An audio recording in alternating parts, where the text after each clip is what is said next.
Hey, hi, and welcome to the Lifestyle Show with me, Pam Joseph. You're all very welcome indeed into my humble abode, keeping up with government advice and staying distanced apart. So we are here virtually, and it's great actually. So you're all very welcome to my humble abode, and lovely to see you again. I have to keep saying thanks, you out there. You just keep giving us all this great messages, kind messages, and support. You know, the way you're seeing us and what we're doing and what we're aiming to do as well, giving people a platform that maybe you may not get anywhere else. So once again, thank you for all of that. Now, for the next couple of hours or so, please keep tuned in to us as we edutain you, both myself and my guests as well. You're also very welcome to interact with us on the show, and any comments or questions you'd like to pose, that's great. Huge response to our Black Lives Matters debate last week. Wow. We'd like to thank you again for that. But we continue looking into the race relations in the UK. And as ever, we have a panel of movers and shakers who will be discussing the issue in the UK in depth in the UK. And you can hope and get involved in this. Now, there's various ways you can do that. You can message us via YouTube, MediaNet Live, TV, email us, lifestyleonben, that's all one word, lifestyleonben @hotmail.co.uk, or Facebook page, Lifestyle on Ben. Tweet us at Lifestyle TV Show. Like to get your comments, like to get your questions, do that. We had a huge response last week. Like to get that in again. Or any comments you'd like to make to us, very welcome indeed.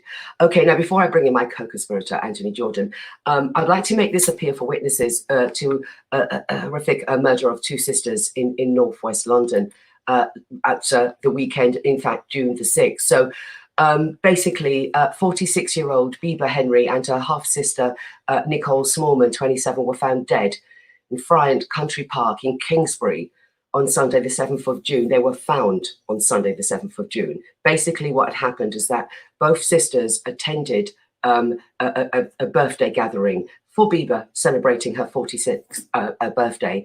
Now, they had a group of people with them, up to about 10, in a very, sort of like common spot. Is a lovely spot where you can look over and see, parts of London as well. As a very picturesque spot that they were at. So there's many people that go there, and many people were there. So this was on Friday, the 5th. What ended up happening was that on the Saturday, just before midnight, just after midnight, guests had left them, and so Bieber and Nicole were, if you will, sort of tending to things perhaps, but they left them there, back behind there. Because they didn't hear from them, friends and family, relatives and family and friends didn't hear from them the following day, they were starting to call around. They, sort of announced this to the police and told the police that these two ladies were not at home, are not answering their mobile phones. But I got to tell you that it wasn't until Sunday that their bodies were found, and it wasn't by the police, it was by a passerby who thought they were sleeping, if you will, on the grass, and tried to wake them unresponsive, and so realized these are two dead bodies.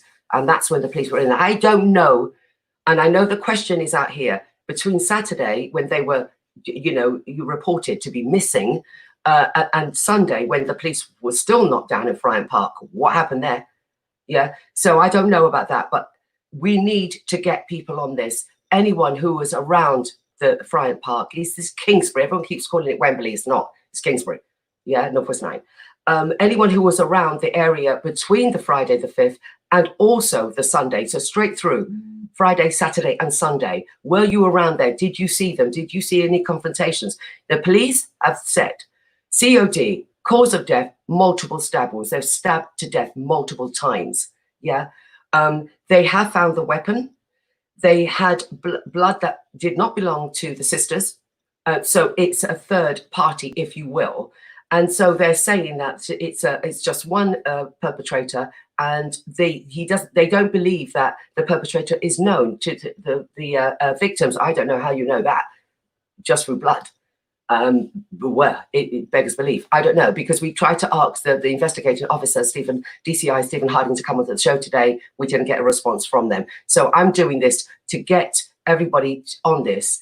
If you were around the park around, you know, the 5th of June to the 7th of June, certainly in the evening of the 5th of June, did you see anyone that looked a bit shady, looked a bit dodgy? Did you see a confrontation even between these two ladies and any individuals? You know, please come through and let the police know about that. What we do know is that the belongings, certain belongings to the ladies were strewn about the place, and even a park picker, you know, bless him, he took these things thinking that they were just left behind, and they're vital evidence to the police. So the police had actually been into tips looking for these things that was thrown away. So this person was able to throw about their belongings and their bits.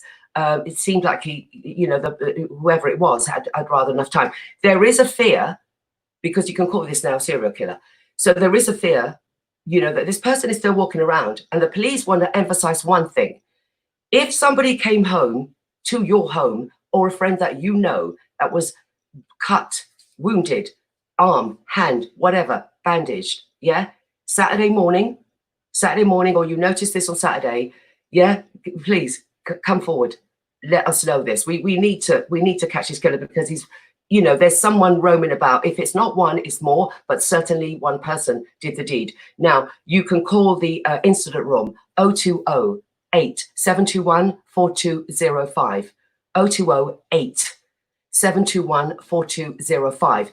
If you don't want your details out there anonymously, Crime Stoppers, 0800 555 111. 0800 555 111. These are young women, and they were cut short of their lives, and we don't know what the cause is. We don't know anything about it, and we need to find out. Yeah. So please, if you know any information, please call those two numbers. Great. Okay. Okay. At this point, Anthony, that was a serious bit. Had to go over with those. Okay. Anthony can join me now, my co-conspirator, aka the Dark Persuader. Hey. Yeah. You know, I'm so touched and hurt by such news that it's kind of, you know, I want to bring the energy and be like, yeah, but it's like, wow. And please, anyone, if you do have any information on that, let's see justice prevail, really, is the most I can say. You know, let's help and get, you know, there is a family, or families essentially, I don't know, you know, how big it goes, but people are grieving at the moment over this. So all support will be. Anthony, you know, we hear about murders and single murders, if you will, but sisters, yeah, families wiped out with 2 members. This is it. This is not making sense at all. No, very sad. Anthony, I don't know. I did see DCI Stephen Harding. If you're listening to this, because you seem to have a problem coming on the show, if you are listening to this, you need to come on the show. We need the impact of you saying what you've got, information you've got. You need to come on the show and talk a bit more about it. I more information on the main news enough, even on the local main news. You know why? What is it? This is a double murder. It's not making sense. Why it's not impacting, and why isn't it? This person is running around? Yeah. It's sad. I'm actually lost for words, if I'm honest. It's very difficult. I don't know. Anytime there are crimes, I don't believe they should be covered up by any means. I don't know if he's not with us because they're working on the case and they've got leads. I don't know. I'm just at this moment really and truly just hoping that if there is anything that anyone knows in the platform that we have and we can assist in any way, you know, let's do it. What is wrong is wrong. Let's do what's right, people. Let's correct it where we can, and let's hopefully see justice served as soon as possible on this matter.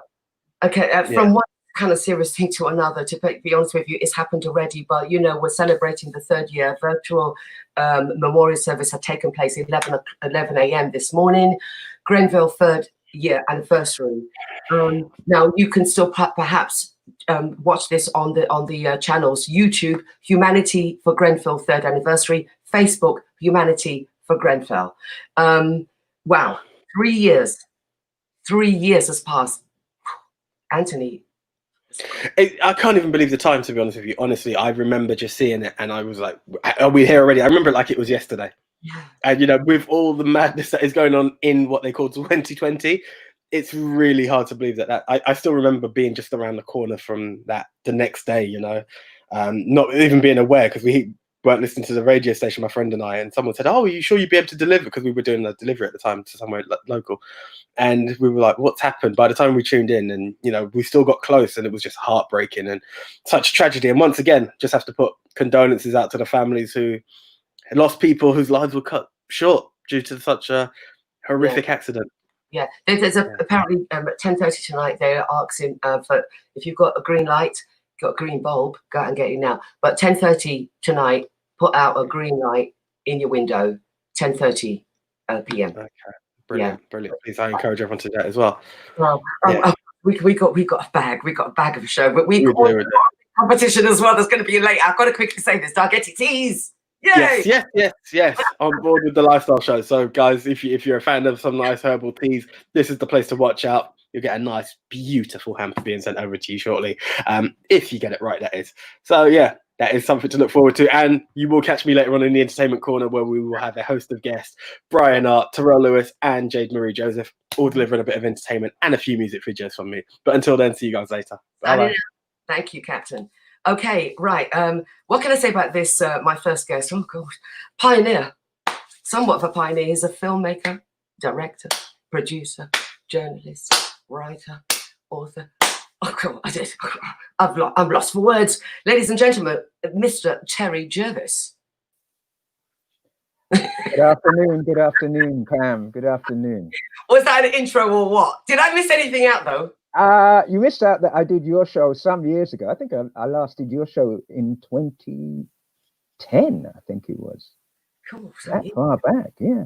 But look, first of all, let me tell you, my heart goes out to the family of those two women and to many other mothers and fathers who've lost their children under these violent circumstances.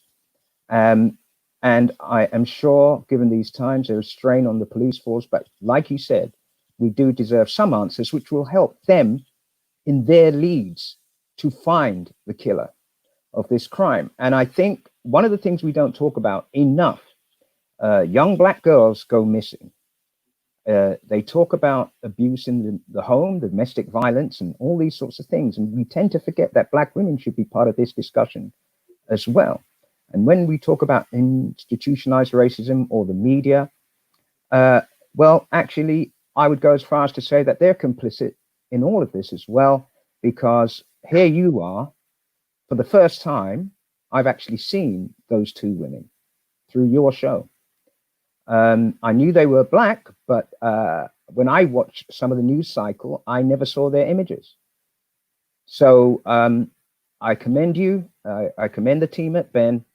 And throughout my career and my history, as you know, I've always tried to make sure that we had equal representation, not just me as a Black man in production, but I brought in many Black women into production, whether it be in the music business or television or film or publishing, so that, you know, we can have that balance, because we all care. We all care. And I think also we've got to look inside ourselves at our own communities and say, if you know something, you are equally as complicit if you don't say something, if you don't do something. So whilst we've got a pandemic going on, whilst we've got Black Lives Matter going on, I think we also should look at what's going on inside of us. Thank you, Terry. Thank you for that, because, yeah, you know, we need to club together. We need to stick together. And, you know, we need to make sure that there isn't a madman out there, maybe targeting a certain, you know, gender and a certain race. We don't know. No, we don't know. And I think you've put out the call for the DCI. Yeah. So let's see if he responds. Yeah.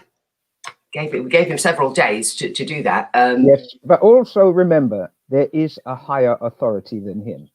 We did go to the commander, the borough commander of Northwest Kingsbury. He then shoved it over to the lead investigator, DCI, Simon Harding. And Simon Harden didn't come back. Well, I think this is part of an issue that if the police are watching, they deserve to tell you where they are in their investigations and actually solicit the help of Ben TV in their search. You know, I mean, this is what we pay for. Our taxes pay for it, and we're equally as concerned about every citizen, but we're suffering in greater numbers in all sorts of areas. And we still pay those taxes. It means we deserve answers. Exactly. Okay. Thank you, Terry, for that. Now, let's talk about Terry the man. And you know what I want to really call you? I don't know if you're going to agree with this. I want to call you Sir Terry. Sir Terry, because you know you've done so much, so we need to get people to know. Let's start at the beginning, because you have done a lot, and it's not just about what you've just done in the moment, it's about what you've done in the past as well. So can we please, if you let me I think give you the platform, give you the mic, and let's talk from the beginning, because your title could be business and media entrepreneur, but there's so much. Well, you know, okay, so I guess for viewers who are seeing me for the first time, but you may know my shows like The Real McCoy or Top Gear or Top of the Pops or Smash Hits or Star Trek, and working with Marvel Comics or Def Jam Records, or being a Motown executive, and even launching various channels for Sky Sport and Trace TV. And even supporting channels like yours with Ben. But I'm a former BBC executive. I was the youngest exec, I think, in their history at 27, running a department, which the very first, what was then Afro-Caribbean unit was a part of. But then I had my own department, which was special projects, which meant that the BBC essentially built a unit around me, because I was doing so many co-productions between the UK and the USA and all over the world, really, from Africa to the Caribbean to islands like Mauritius and Seychelles, and selling into Australia, New Zealand, and so on. And then I went to work in Hollywood for a number of years, and I still have very strong connections there. And as you see behind me, this is my latest project, Spirit of the Pharaoh. And that's a book, a book, if I can do that, a graphic novel, which is going to be made into a film. I was going to come down to that a bit later. I want to talk a bit about your RAF connection.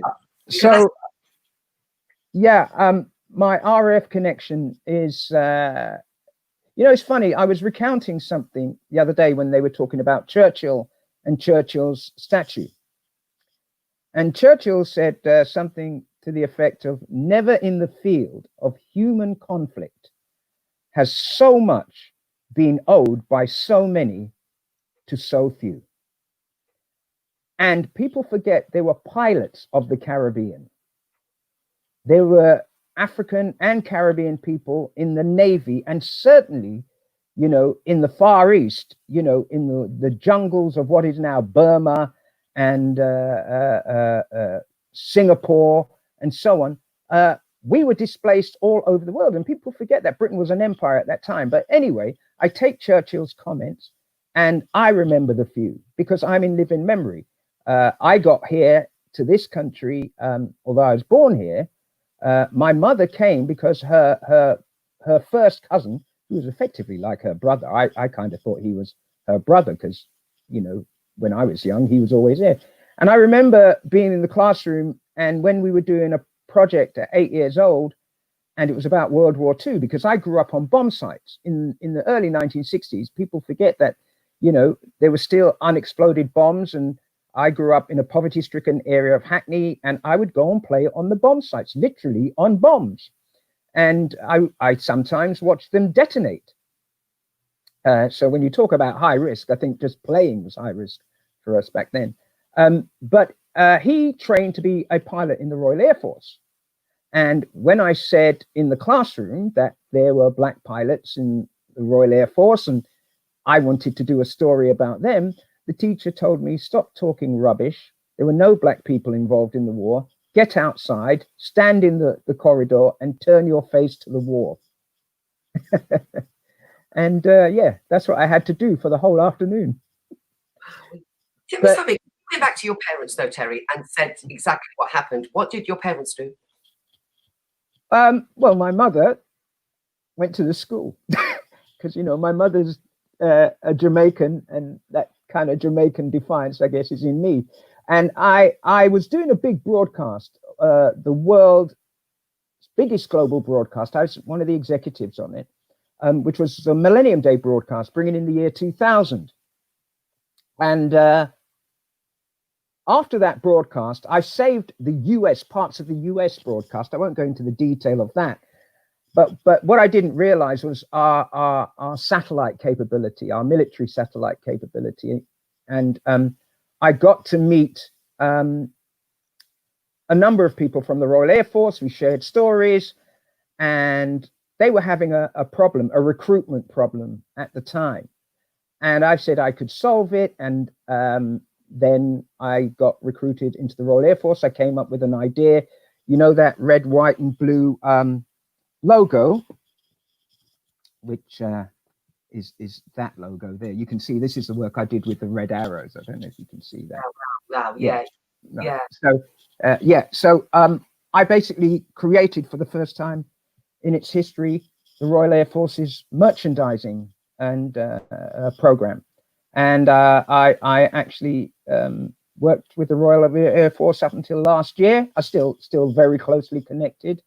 And then, you know, I did things like design and do things like a Starship with Rolls-Royce and the Royal Air Force and merchandise from that, because here we go. Yeah. As you can see. So I'm the first person actually in their history to be allowed to use the RR in the Starship there with Rolls-Royce, because I wanted to get certainly young black people and young women into science, technology, engineering, and maths.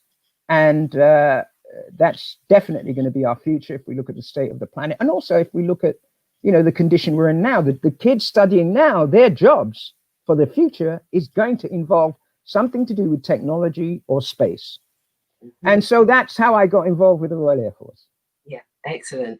I mean, that's an achievement in itself. We could even go on and on and on about everything that you've been involved in when it comes to TV and certain programs, whatever. But I do want to talk about now your big one, Spirit of the Pharaohs, because we need to get that in. The concept. In fact, let's talk about its birth. How did you come into this Spirit of the Pharaoh?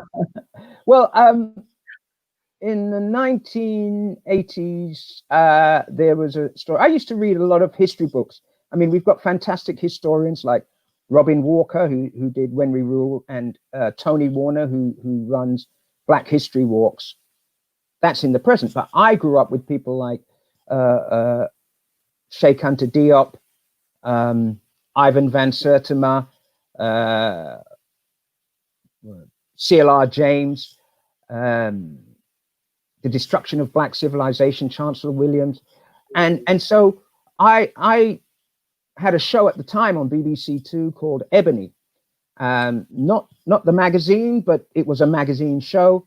And essentially what I did with that was I told our stories. And I remember being sent on an assignment to Egypt. Whoa. And at that time, you know, when the BBC Pass was something that could get you access to a lot of places, I was given a sort of private tour of many, many tombs in Egypt. And the thing that struck me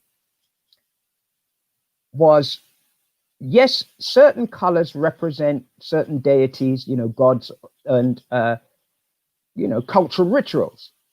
But it was very clear who these people were. They were African people. There's no denying. You know, I know that through the DNA testing on the mummies, they know this.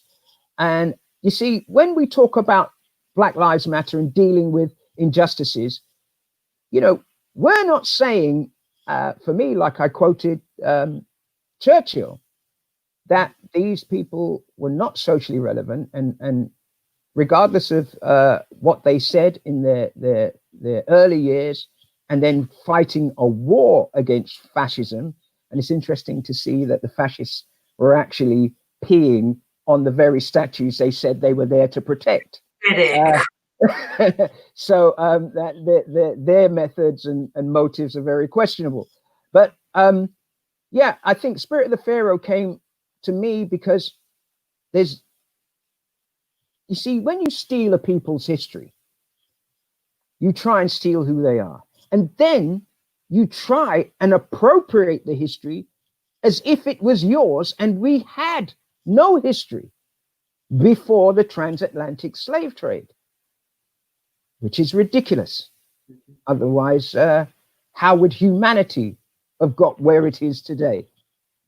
Okay, so Spirit of the Pharaoh came from, first of all, that journey to Egypt, and then because I wanted to tell a modern story that young people could relate to, that had its roots in our history and culture, and was adventurous, was romantic. So it's a kind of, you know, Indiana Jones meets a Marvel movie meets a teen romance element. Images. I think Theo's going to put up some images as well, because not only that, you've got this jewelry as well, depicting jewelry of our ancestors. Yeah. I mean, talk to us as we go through this. Well, that's 2 kilos of gold that we see there, which is the Ankh, the magical Ankh. Every pharaoh, whether king or queen, was buried with that. It's a key of life. It's a symbol of the afterlife and the life force. That's the eye of Horus, the great eye of insight. That's gold, and actually that silk was taken from the very place where the ancient Egyptian kings and queens got their silk. So we went there, we got the actual silk used to make the pharaonic clothing, and we brought it back. And funnily enough, those statues there, pieces, no, the jewelry, yeah, it's made by the jeweler and the royal medalist to Her Majesty the Queen, which is why they're all under royal warrant. And he and I have a partnership. When you were saying, why am I not called Sir Terry? But actually, when I was working with Buckingham Palace, yeah, I have to mention, you know, I did the abolition of the slave trade memorial service back in 2007 with the Queen, and she laid the wreath. And I also had the Royal Navy send out an aircraft carrier to oh, sorry, you got to the one that's Luster, an aircraft carrier to the Atlantic to drop a memorial wreath into the Atlantic, because I wanted to not only commemorate those of us who are surviving, but, you know, we don't know how many was lost at sea. Thank you. You know, for every one of us that survived, you know, there is probably 3 to 6 at the bottom of the ocean. So we are the survivors of a very long trauma. Yeah. And when people don't understand the rage and anger Black people are feeling right now, it's because we've lived with this history, and we've had history denied. And so Spirit of the Pharaoh has to deal with some of these issues. We're in a pandemic right now. And the basis of the story is that Seth, the god of chaos, returns to earth to claim the souls of everyone on earth. But he hasn't got the power to do so, because those pieces of jewelry that you just saw, that we actually made for the movie, they have certain mystical powers and properties. So he needs to defeat the Pharaoh and Queen Neferkari to finally be able to take the souls of everyone on earth. So what does he do? He forms an alliance with an earthling, a human being, the world's richest man, a billionaire, who he says will help him to steal the souls of everyone on earth if Seth will give him eternal life to rule over the earth. Right? Does it sound like a pandemic and those trying to sell us stuff that they think will cure us? So there's deeper meanings in there. It also deals with the issue of crime, black on black crime as well, because the hero in it is a young man living in South London who is trying to make something of himself. And he gets caught up in a lot of what's going on with young people, but he finds the hero inside himself. And let me tell you that every hero has a flaw. You know, that's what makes you become a hero. You notice a flaw, whether in yourself or something happened to you in society, and you use that energy for the greater good. Yeah. Let's talk about, you spoke about the film. You know, when can we expect to see the release? Well, you know, we have a bit of a problem now in the movie business because, of course, we're on shutdown. That's why you and I are talking like this. And I think the pictures you just showed were from a couple of years ago, when we did the Tamara soiree. Was it a couple of years or a year ago? Was it last year? Yeah. It was 2019, mate. Yeah. Well, look, I've been in lockdown. Look, that's me, and Reginald Maynard. Now, this is important. Just keep this picture up for a minute. So when I knew what was happening with the movie business, I formed an alliance with probably the single biggest black hair and beauty company in the US. That's Reginald Maynard of Luster Products International. And since then, we've become very good friends. And, you know, they sponsored Spirit of the Pharaoh because, again, it's about the origin of beauty. Of course. Ancient Egypt was the first to record beauty techniques that the world celebrates even to this day.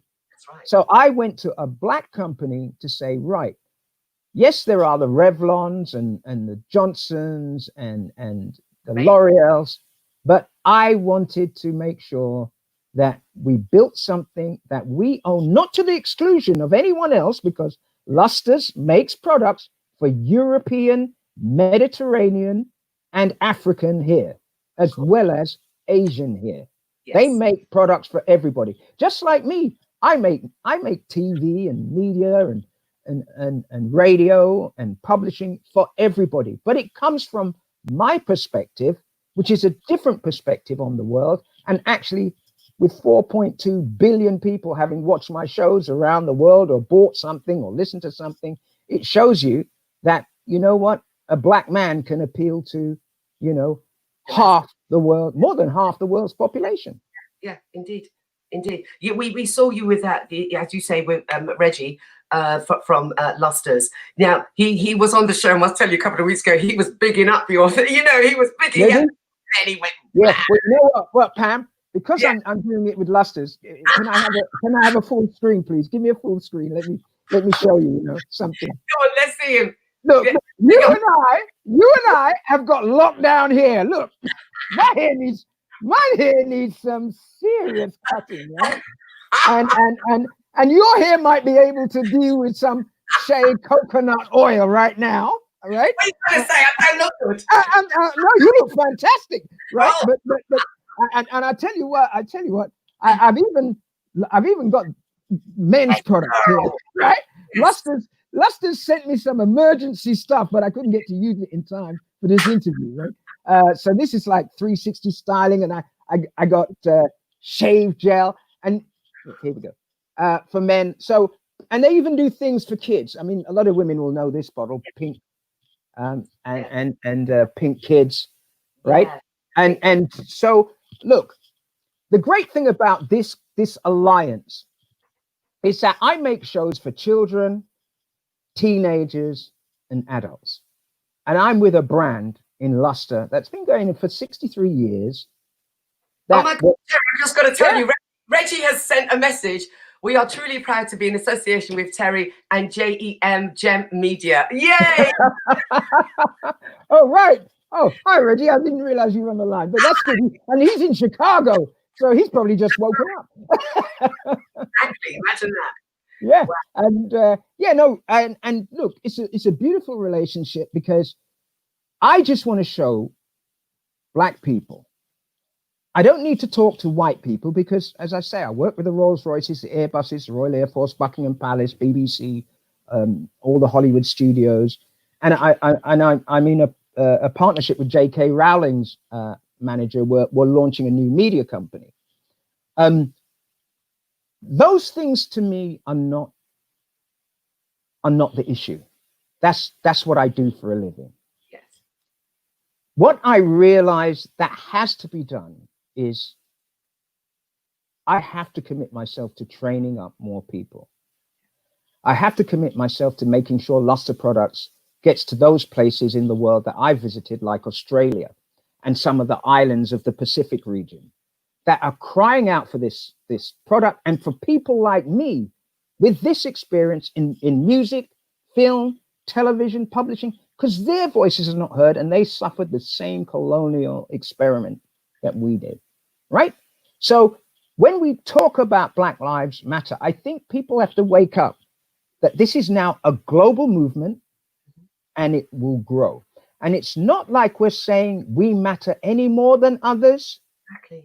We're saying that we now are standing up because we are showing you what justice will look like, what diversity in strength will look like, what it looks like when we align and have economic power, Yes.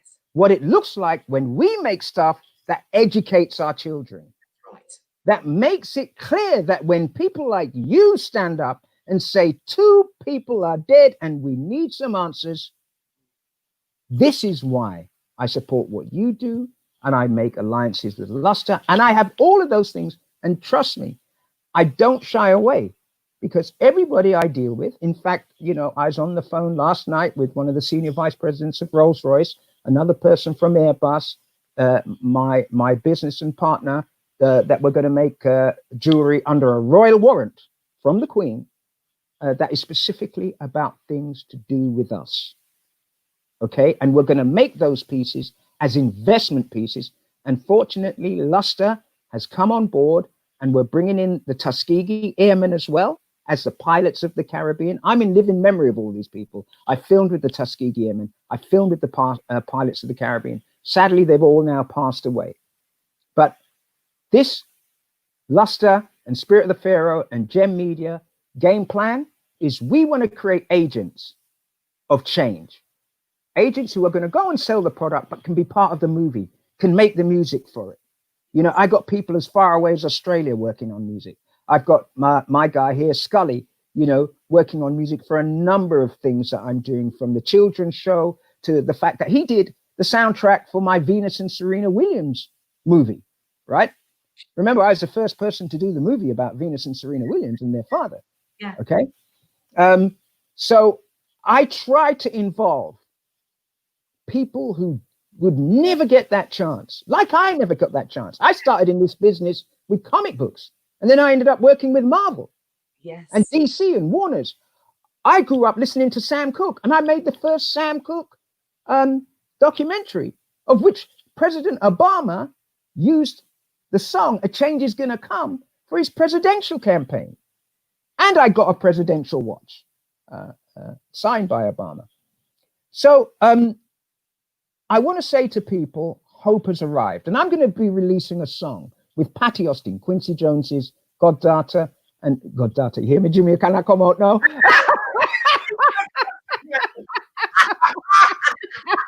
You know, I was kind of getting to that radical space. The goddaughter. Anyway, yeah, with Quincy Jones's goddaughter and Luster, and we're actually going to give that song away free. We're going to use social media through companies like DDPR, Tamara, you, and that dude DeLambert, and a number of other entities and organizations that we work for under Luster's machinery, to give this song away and say hope has arrived. Yes. Right? Yes. And I specifically chose Patty because Patty Austin, just Google her name and you'll see she's worked with just about everybody. And if you've ever seen the movie 20 Feet from Stardom, about the history of the Black female singers, you'll see her in it, right? Well, and I, you know, I've been told, Pam, you know, is the whole show about Terry? You know what? Telling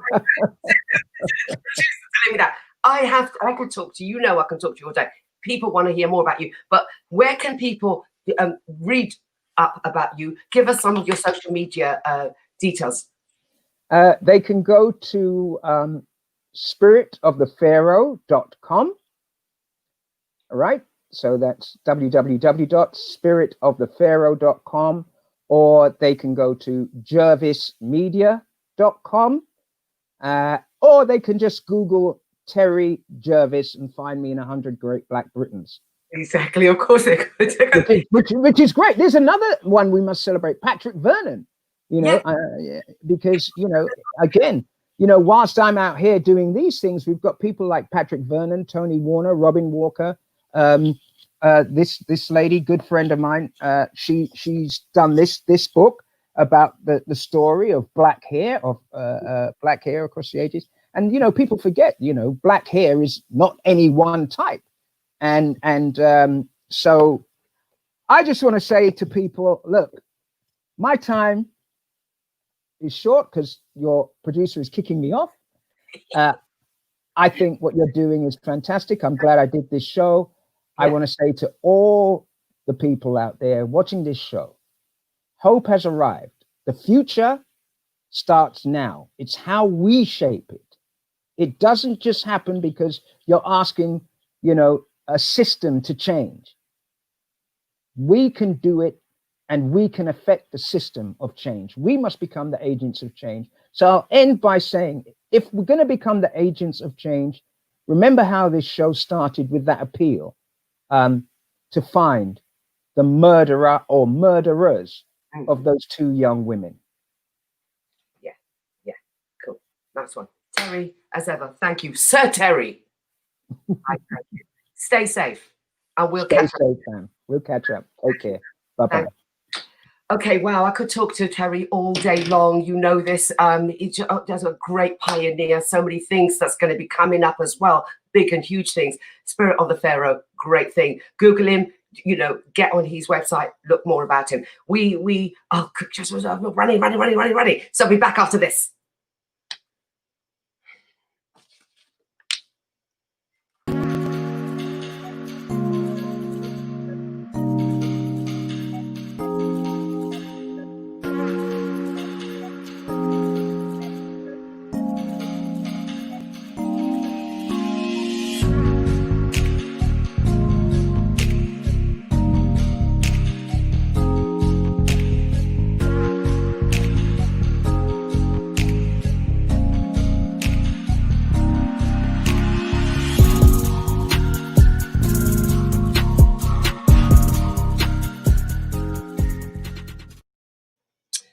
Hi there, welcome back to the Lifestyle Show with me, Pam Joseph, and hoping to get my co-conspirator back up with me, the Dark Persuader, Anthony. Hello. Pam. Hi. What an inspiring interview to kick off the show. That was. I got told off, you know, Pam is not the show, you know. No. But do you know what? Listen, it could. There is a Terry special out there for sure. So much, a wealth of knowledge, a wealth of talent, and I like the way that he talks about our community being able to grow with these stuff, and he shows that it's possible. So, Terry, Reggie said it, but I salute you as always because, great work from you. Great work from you as always. Quick catch up on your segment of the entertainment corner. Who have we got in today? Right, so we do have Terrell Lewis, who will be giving us a bit of spoken word. We will be featuring more music videos actually than that, and obviously we have our I'd say weekly comedian, but this week with a very, very powerful message in Jade Marie Joseph. It's going to be a great one. Come again? Who's that? Jade Marie who? Jade Marie who? Jade Marie who? Some say she's more. Yeah. Anyway, I'm not going to go there. Jade Marie who? No, great stuff. Young talent as well. And Terrell, indeed. I remember, Anthony, we hosted the Tamaray event last year. Tamaray, yeah. Yeah. Simon Terry was that coincidentally. He was one of the artists there, the entertainment, part of the entertainment. He had a huge, applause. People, stood up and clapped what he was saying. He's a great word poet. He's been awarded as well for his work. Yeah, for sure. Yeah. No, definitely. So, yeah, it's gonna be a fun one, guys. It's gonna be a fun one. We're bringing the entertainment to close the show as we always do. So hopefully we've got the vibes going on to keep everyone going. So you know what? We are going to crisscross. We go back to Black Lives Matter debate. Indeed. So I'll see you in a bit. Indeed. Enjoy. Have a good one. Okay. Right, now on Lifestyle, our debate on Black Lives Matters continue. Obviously, we all know it was kicked off by the brutal racism and tragic murder of 46-year-old George Floyd in Minneapolis in the States, and while being detained by 4 officers. Police officers have been arrested. One of them has been charged for second-degree murder. We all probably know that by now. But what we want to do, we're looking at certain things. We know it's headline news across the globe. We know protest marches and things like that's been taking place. Statues have been torn up over here and in the States as well. And various individuals connected to the dark pasts, if you will, their dark and unsavory past, have been pulled down. And talks are being taking place about perhaps doing it better, perhaps doing it correctly. By having these talks about various statuettes and what they imply, and about taking them off and maybe putting them in museums. So, but what we're asking now, what should the level on the agenda be now? What's on the agenda? Where should we be now? And also, what direction would you like to see the movement head on to? So, joining me in the studio. Oh, by the way, I should let you know that the second half of this debate. Again, we're going to, like we did last week, we're going to ask you to please send in your questions and comments. You had a huge response last week. I hope we can have that again this week. Send in your comments or questions, and you can do that. What we need you to do is either go onto the YouTube, and that's the MediaNet Live, YouTube channel, MediaNet Live, Facebook page, Lifestyle on Ben, email, lifestyle on Ben, all one word, lifestyle on Ben, at hotmail.co.uk. Right, now, hopefully we've got the panel up in here. Joining me on the Lifestyle Show today, we have pastors Michael and Marjorie King of the King of Kings International Ministries in Croydon, entrepreneur Rianna Thompson, Dr. Jackie Jeffries, Head of Business Studies at Middlesex University, and Lifestyle Features correspondent Norman Busigu. Are we all in? Are we all in, Norman? Hi. Hello. Michael and Marjorie, thank you for joining me. Lovely to see you. Rianna, thank you for joining us. Lovely to see you. Yay. Thank you. We're missing, hopefully she can join us later, Dr. Jackie Jeffries. But let's kick off. Let's kick this thing off now. I just posed 2 questions. I just said, what level should the agenda be now with the Black Lives Movement? What direction do we want to see it heading on to? And, just for the sake of the fact that, there's 2 of you there, Michael, Marjorie King, would you like to respond to that one initially? Yes, it's a strong point. What direction next? It's a powerful question, powerful point, because the world is standing up and saying no more. The world is standing up and saying we've seen this injustice, this inhumanity. We've seen this wickedness and murder, and we're not accepting it. But the real question is what happens next? And for me personally, as a Christian, we always have this thing that's difficult for people, which is forgiveness. And Christ said we must forgive in the Lord's Prayer, forgive us our trespasses as we forgive them who trespass against us. But within that forgiveness is a degree of us asking for an understanding and recognition of the wrongs done by the perpetrators, not just the officers, but their organizations. Not just the organizations, but wider society and all it ills. And as a Christian, we ask for godly change from the top down. So for me personally, the force has to really reassess how it operates, and it owes a massive apology to the people it's supposed to protect. In fact, it's not supposed to be a police force. It's supposed to be a police service, both here in the UK and in America. And then there needs to be a change educationally amongst the nation. People have to understand Black Lives Matter is part of Black history that's not told. The truth is never told. Even taking things like Windrush here, we talk about Windrush. My father was the founder of the Windrush Foundation, and most people don't. The Windrush brought people to rebuild the mother country, and the vast majority of people on Windrush were ex-service people. And no one says that these people fought in the Second World War and were invited to rebuild the mother country. So my point is, when Black history is told, Black people have a different pride in themselves, and the indigenous populations have a higher regard and better understanding of the relationships that we can form together going forward. And with a Christian underpinning, we do it all with love. It changes things with love. I love Martin Luther. He did peaceful protests, but strong protests, and love was underpinning everything. Michael, he had the dream of little white boys and little white girls to play together. And the reality is, little white girls and little white boys don't have a problem. It's the indoctrination of society that changes things. As a Christian, I say, if everybody was a born again, you know what, we're losing time. Wouldn't have a problem. We're losing a bit of time with it. I don't know what the problem is, because when you talk, it's coming out. You're not in sync with things. So I don't know. I want to talk to Marjorie a minute, but I think maybe I'm going to ask Theo, our tech guy, to sort that out. Marjorie, I'll come back to you, because it's like you're seconds off. So I'm going to come back to you. Rianna, right, the questions posed there. What would you say then, forward thinking, where do we go now? Where should we be heading to now? I think Reverend Michael King actually summed it up quite well. I think there's 3 steps to where we go from here, and it starts with the truth. So the truth needs to be told as to the system that we're living in, as well as the history of our people. And then I think the next step would be forgiveness. And I think if there's any evidence as to what Black people are like, we're very forgiving.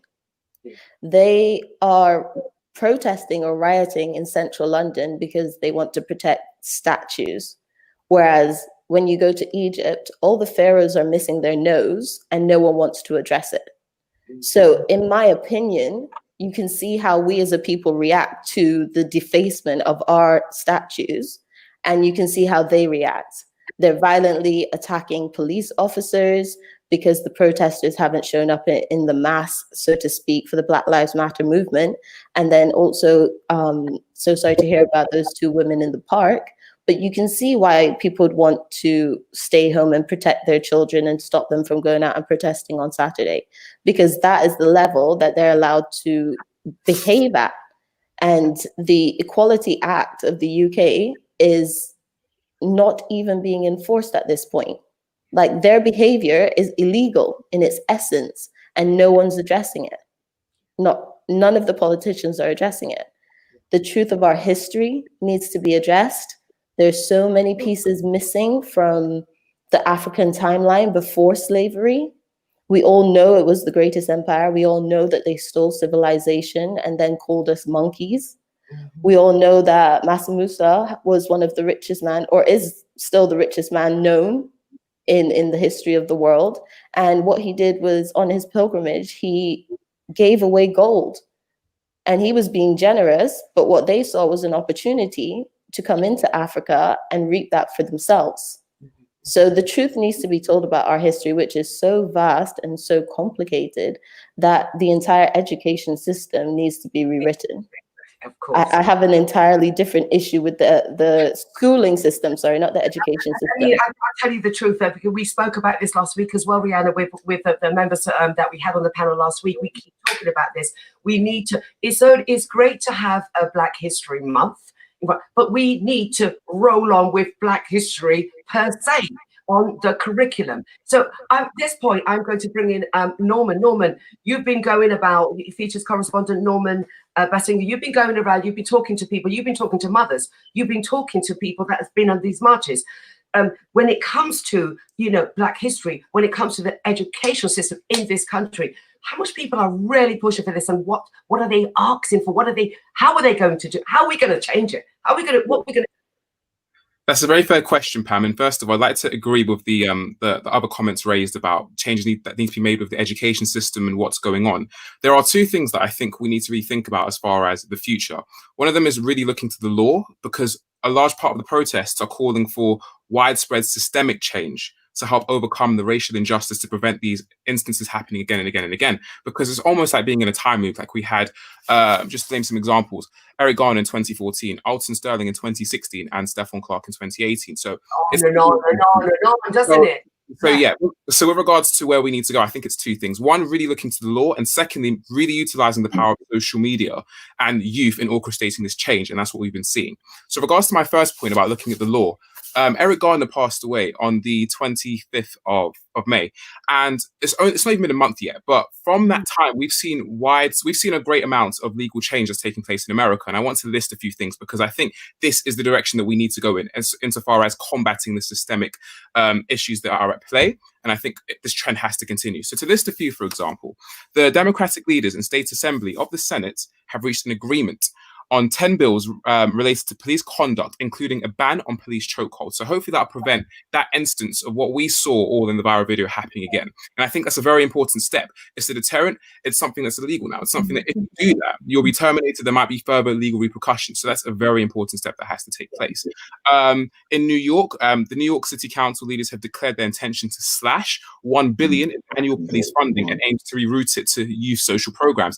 That again is very important. Where is the money going? If it's not going to the police departments, how is it being redistributed back into the community to ensure that people have the opportunities to excel? You know, in the Black African community, we speak a lot about generational wealth and keeping wealth, you know, Black business and entrepreneurship, and how do we get wealth back into our communities? Well, the redistribution of wealth from the council back into the local community, I think, is a very important step. And what New York has shown there, I think, could potentially be the start of something great there, should it materialize in that way. And one last example, we're seeing in Minnesota, a resolution to replace the police department with a community-led public safety system. I think that's very important. And again, all of these things with a very specific law focus, I think, are the way that things need to go. It will be slow and it will be gradual, but I think given that we're all operating within this system, this is the way that it has to go. And we're seeing that within a month of the incident with George Floyd. We're seeing real tangible change. So now it's about continuing that. In regards to my second point, just to be quick here, the power of social media. What we're seeing now with the use of Twitter, Instagram, social media, this couldn't have happened 50 or 60 years ago, where the great leaders of yesteryear, for example, Martin Luther King, they didn't have social media, they didn't have smartphones or things like that. So the spread of information, the spread of awareness is so instant now. And if I look at some of the pros that we've seen from social media, let's look at donations and e-petitions. The George Floyd Memorial Fund smashed its 1.5 million goal and became the most donated GoFundMe page on the website. Again, it's not even been a month since he passed away. So that shows you the power of social media. And again, things like Blackout Tuesday on social media, celebrities, companies, people really using their online voices to spread awareness and to really highlight the change that needs to occur. So in sum, I think it's those two things. The law and the reliance on the legislature within particular countries or governments will be what have you, to really spearhead that change so that it's cemented, so that the systemic issues can begin to erode away. And secondly, the use of social media and really the power of youth in driving forward awareness and information. Excellent, excellent. Marjorie, can we get you now? I don't know whether we fixed the sync. I don't know, but anyway, I want to talk to you now. You and Michael, parents of 6 children. So when you talk about education, I mean, come on, when you talk about education and when you are obviously teaching your children Black history, but it should be done in school. So what are you looking at now in change? If we can use what's going on now to our advantage and look at the educational system in the UK and demand change and to get Black history onto the curriculum. How would you help that to happen as well, Marjorie? Well, I definitely believe that where we can begin is by putting up more Black statues. Like we're tearing down white statues right now, but we need to put up some more Black history, Black statues that mean something. And one of them I'd like to do right now is putting up Sam King for Windrush Square. I think that's important that they, there should be a statue there, and you know what he stands for, because he's the founder of the Windrush. So therefore, there should be a statue. And I was looking it up, and we've got 21 monumentaries, black statues, but we haven't got enough. We've got Mary Seacles, and I'm trying to teach my children there's other black people with statues, but there isn't enough. There isn't enough around England right now. And then and the other thing they wanted to do is call it Diversity Month, with it, which Black History. We fought hard for Black History Month. And now what I found that the society's been trying to do for the last 4 years is turn it into Diversity Month. If you want to have Diversity Month, they should have a Diversity Month for another month, another time.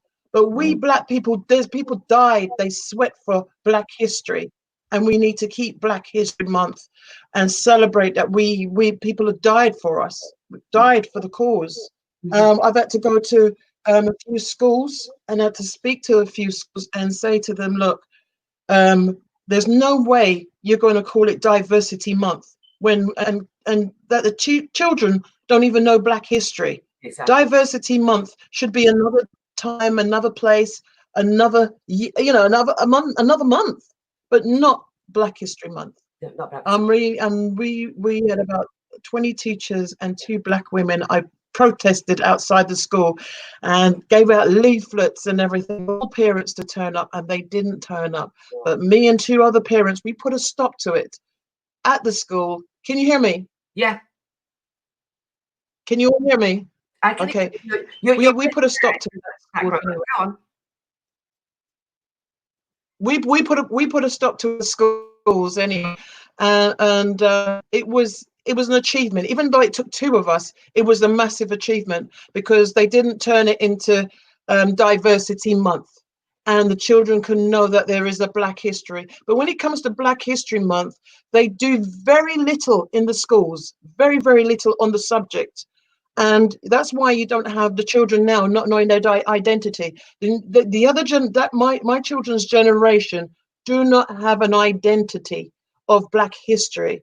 You've got to force it upon them. You've got to, I've had to put posters all around in their playroom of Black history, of men who have found the lights, and Black men who discovered the fridge. They didn't know these things. There's a Black boy in Norbury. He discovered Nike. Yeah, but you've got in the white people who's taken that Nike and used it for him and paying him behind the scenes. But it was a Black boy who designed the Nike tick. We could go on and on and on about the things we've discovered. Marjorie, at this point, Marjorie, I want to bring in, I think she's on now, Dr. Jackie Jeffries, Head of Business Studies, Middlesex University. Are you with me, Jackie? Are you on? Hi there, Jackie. Lovely to see you. Thank you ever so much for joining us. At this point, I'm going to just quickly tell you that we were discussing. Are you set? Are you with me? Yeah, I'm good to go. Okay. We were discussing sort of Black history onto school curriculum. This is the point we were at before we can go into another break, because the viewers are commenting and they've got questions. But Jackie, can you talk to us about that? Because we were saying, where is the movement going? What is the next agenda? Then we started looking at Black history onto the curriculum. Can you give us your insight on that as well? I welcome and say hi to everybody. I wouldn't agree with those statements, and there's a lot of reasons for that. And one of the key ones is the schools are not equipped to teach us our history, because teachers are not taught to teach subjects. They are taught to teach the national curriculum. Now, we've got people out there like Mr. Walker, who spoke at my university, who can educate parents so we can educate our children, and then we can go into schools and educate society. I'm kind of tired of expecting the system that isn't designed for us to suddenly come right for us, where if we want something done, then we have to take more responsibility for getting those messages out there and for equipping ourselves to know that. So I kind of dream of training lots and lots of parents to know how to, I don't know, deliver Kwanzaa, and then them going into schools all over the country where their children are and wherever it is, so that everybody knows what Kwanzaa is before Kwanzaa happens. I'm more interested in our parents going in and doing that stuff than I'm expecting any European school to educate my children. So I have a slight I want to get your opinion from somebody. Rianna, the way that I see we need to go forward. Okay. Because I studied behavioral economics as well. Yeah. And we need to think far more strategically about how we use our money. And I love the fact that everybody's excited. And I love the fact of this issue about the black pound. But I don't know about other people, but my payday is usually around the end of the month. Yeah, I know. You think that it should be at the end of the month. Jackie, hold on one moment. Rianna, I want her to respond to what you're saying. That it's not about, these schools are training our children because they don't know it. And we, the parents, should be training. What do you think about that? What would you say to that? So what I'd say to that is, in one instance, I do agree with Jackie. And this is also why I say that Black people as a whole getting organized is going to be important, because we've all got important messages and perspectives that need to be dealt with before we start putting them on. Before we start putting them online. I feel like if we were in a position as a people to homeschool our children, then I would agree that we take more responsibility. If the government were funding youth schools, then I would agree again. Like I know Robin Walker does work, Saturday schools and stuff, teaching history. Now that we have the tools on the internet to create courses, I do believe that it would be easier for us to create a holistic course, whether we're getting Akala, Robin Walker, whoever it is, to create the curriculum that is cohesive and covers all of the history, and putting that online so that when the children come home from school, they're prioritizing that. Then yes, I agree. But to ask working class parents, when the system is designed to take away their time and keep them in a certain spot, to find the time to do that as well, like they need to be educating themselves. And obviously the children would have a different curriculum based on the level of the atrocities they can be exposed to. I mean, if we go to Norman again, you can talk to us briefly on that one. Dr. Jackie Jeffrey says that no, she doesn't trust her children to be taught in a European classroom, a British classroom, and we parents should be responsible to do that. Would you agree that? I was wondering whether or not then we start retraining the teachers. We train the teachers, they are trained, they educate themselves in Black history, and so they can do that in the classroom. What would you say to that, Norman? Everyone has raised some very interesting points, and there's merit to all. I think like in my personal circumstance, I'm aware of the history from the transatlantic slave trade to abolitionism. These are things that I studied on my own behalf because I was completing an extended project qualification in A-levels. I remember when I was in school, we were taught about the Tudors, we were taught about, let's say, Henry VIII and the royal family and the royal lineage, but nothing about the British Empire.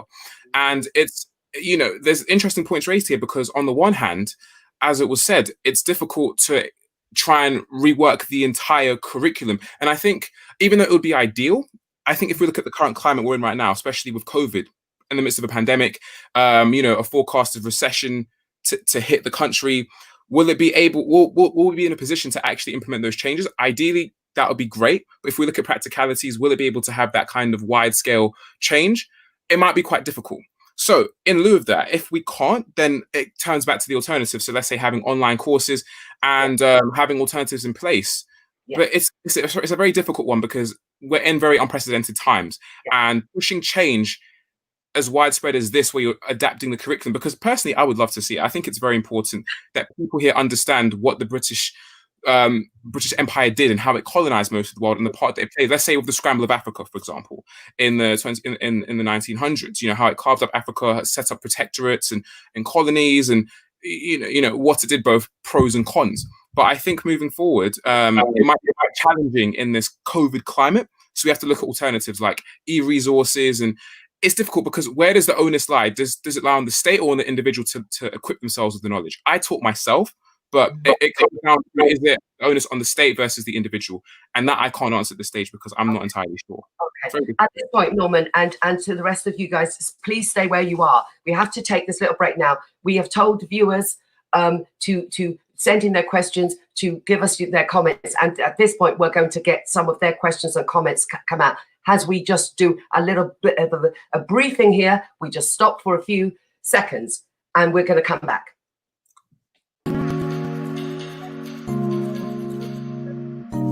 Hey, can I just say, I totally agree that the school should be doing it. I totally agree that the school should be educating our children. But an education degree takes 3 to 4 years, and there are things that we can.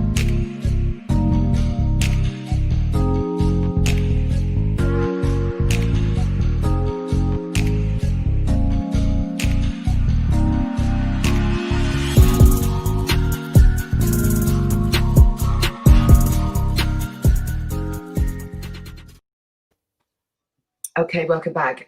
Right, so I've got some already, and I see there's more going on here, but I've got some already, but there's more coming through.